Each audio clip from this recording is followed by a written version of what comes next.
Selamat siang, Assalamualaikum warahmatullahi wabarakatuh. Yang terhormat Bapak Irwansyah MPD selaku dosen mata kuliah menyimak dan teman-teman RD yang saya sayangi.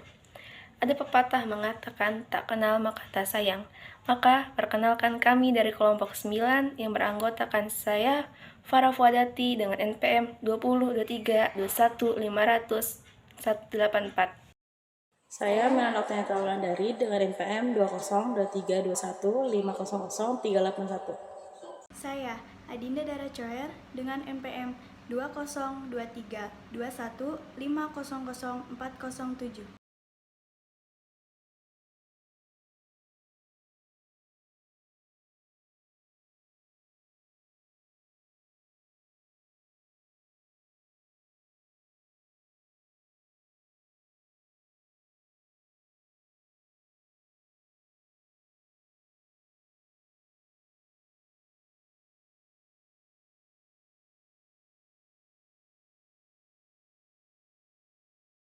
Dan yang pertama itu ada menyimak di tingkat SD. Tujuan utama pembelajaran bahasa ialah agar para siswa terampil dalam berbahasa, terampil dalam menyimak, berbicara, membaca dalam jalani pembelajaran. Dan menyimak di tingkat SD ini memiliki beberapa teknik. Yang pertama, teknik ulang ucap atau menirukan, di mana guru ini memperkenalkan bunyi bahasa dengan pengucapan atau lafal yang tepat dan jelas, dan guru ini mengucapkan kata-kata yang sederhana. Yang kedua, teknik informasi beranting, di mana guru ini memberikan informasi kepada salah seorang siswa, kemudian siswa itu memberikan informasi yang dia dapat kepada temannya, di mana siswa yang mendapatkan pesan terakhir ini menjelaskan informasi apa yang sudah dia dapat dari temannya itu, seperti yang sudah kita praktekkan minggu lalu di kelas. Nah, yang ketiga itu ada teknik satu mulut satu kelas, di mana guru membacakan sebuah artikel atau cerita. Setelah itu, siswa dapat menceritakan kembali apa yang telah disampaikan oleh gurunya tersebut. Yang keempat ada teknik satu rekaman satu kelas, di mana guru menyiapkan CD atau telepon genggam yang berisi ceramah atau dongeng. Setelah menyimak, siswa itu diharapkan dapat menjawab pertanyaan yang diberikan oleh gurunya.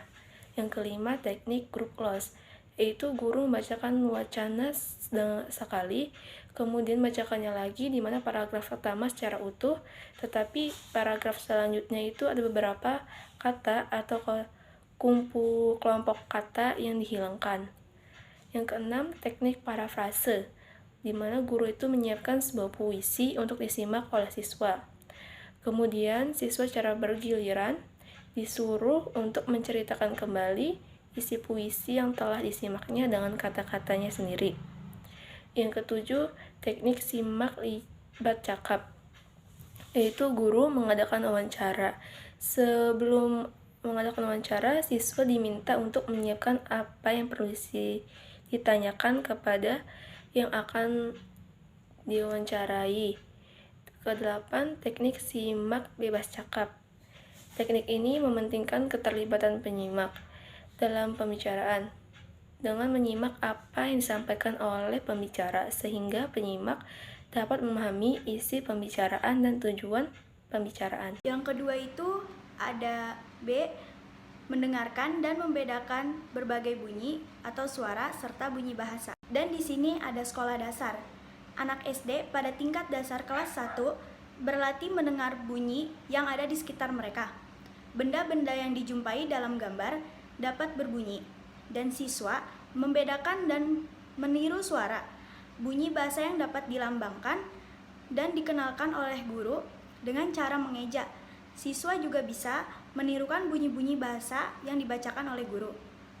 Mendengarkan diartikan sebagai proses aktif menerima rangsangan atau stimulus berupa isyarat atau gelombang suara yang diterima oleh telinga.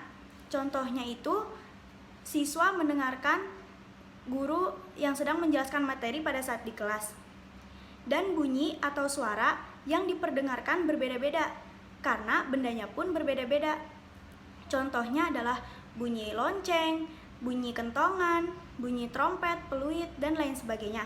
Serta ada juga bunyi suara hewan. Hewan pun berbeda-beda suaranya. Cara lainnya adalah mencocokkan gambar.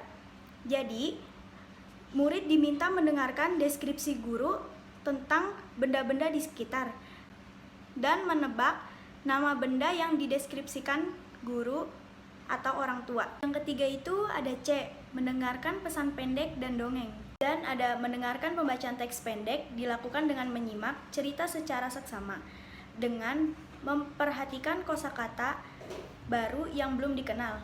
Siswa SD kelas 5 dan 6, pengetahuan dan perkembangan kejiwaan, materi pembelajaran menyimak yang berupa cerita dapat dibagi ke dalam beberapa jenis sebagai berikut. Pertama yaitu ada materi cerita berdasarkan gridbooks atau bahan yang diambil dari cerita rakyat yang dikenal. Contohnya cerita rakyat Malin Kundang, Tangkuban Perahu, dan lain sebagainya. Dan yang kedua ada materi cerita berdasarkan daerah tempat sekolah dasar itu berdiri. Kayak sejarah sekolah kita misalnya sekolah di mana nih. Terus ya udah berarti ceritanya itu sejarah itu ya tentang sekolah kita. Dan yang terakhir yaitu ada materi cerita berdasarkan tema. Jadi temanya itu dapat dipilih sesuai dengan situasi dan kondisi saat itu. Misalnya saja saat itu sedang dalam bulan Desember, maka cerita rakyat yang disajikan bisa saja berasal dari tema Hari Ibu. Materi menyimak di SMP. Siswa SMP lebih banyak mengetahui arti dari kosakata yang akan membantu menjawab pertanyaan bacaan yang telah dilihat maupun juga didengar. Adapun tahap menyimak untuk siswa SMP. Yang pertama, ada menyimak secara sadar. Menyimak ini bersifat berkala, hanya terjadi saat siswa merasakan langsung saat pembicaraan. Yang kedua, ada menyimak berseling. Menyimak ini terjadi saat siswa mendengarkan secara intensif, tetapi bersifat sementara. Yang ketiga, ada setengah mendengarkan. Saat mendengarkan, siswa menunggu kesempatan untuk mengekspresikan isi hatinya dan mengutarakan apa yang terpendam dalam hatinya. Yang keempat, itu ada menyimak bersungguh-sungguh. Menyimak secara asyik dan nyata selama pemahaman pasif yang bersungguh-sungguh. Yang kelima, itu ada menyimak sekali-sekali. Pada saat menyimak, penyimak bergantian dengan keasyikan dengan gagasan yang dikandung oleh kata-kata sang pembicara ke dalam hati dan pikiran penyimak. Keenam, itu ada menyimak asosiatif.